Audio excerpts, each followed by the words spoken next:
Matthew, Mark, Luke, and John, who were they? Matthew who? Mark who? Luke who? And John who? What were their last names? When did they write? Did they know Jesus Christ? Did they walk with Jesus Christ? Did they eat with Jesus Christ? Did they talk with Jesus Christ? Did they even meet Jesus Christ? The answer is no, no, no, no. Conclusively. The earliest of them that wrote 40 years after Jesus Christ, so they never met him. The last of them wrote 80 years after Jesus Christ, never met him. The other thing is, all of them seem to have written the gospel according to. Now, when you write a letter, do you sign it according to?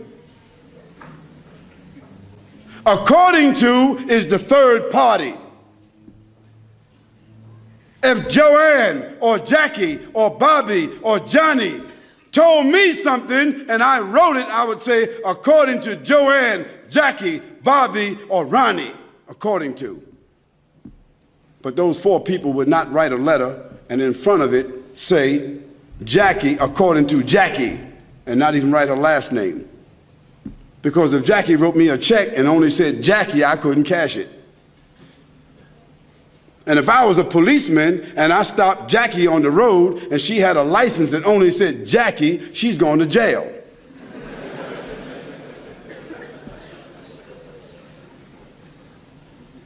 Where in the world is a document with only one name of four different writers that did not meet the one whom they're writing about?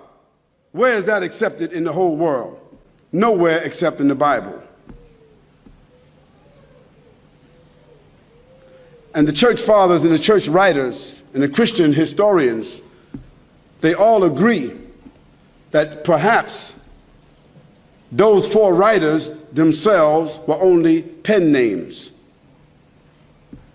Because a writer would not write his first name according to. And there's a great amount of suspicion that the man called Paul, Saul of Tarsus, that because he wrote all the books from Acts all the way to the end of the New Testament, how many books is that? How many?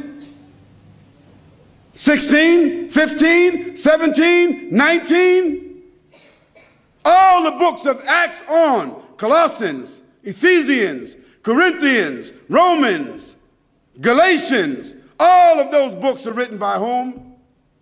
Paul, Saul of Tarsus, another man who never walked, who never talked, who never met, who never ate, who never prayed, who never knew Jesus Christ. Isn't that something? Now here we find four writers and another one between them that wrote all the New Testament books that never talked, never walked, never ate, never prayed, never met the man called Jesus Christ. Yet in their words, the first mentioning of the Trinity came from where? From Jesus or from them? The first mentioning of Jesus being divine, a man God, came from whom? From them. The first mentioning that Jesus is the Son of God came from whom? From them. Jesus never said in his own words any such words, but it was the men who never met him, who claimed to have written, who didn't know their last names. And Paul, by the way, before he had that vision on the road to Damascus that only he saw and only he heard, guess what his occupation was? Do you know? He was a bounty hunter, a hunter of Christians, hunting them down like animals, binding them and bringing them to where? To Rome so that they could be executed. Now, if Hitler, after killing thousands of Jews, said that on the road to Berlin, he had a vision that he was named an apostle to the Jews, and he wrote 20 books that all the Jews are supposed to follow, Do you think they would be following that book? I don't understand how people just don't read history.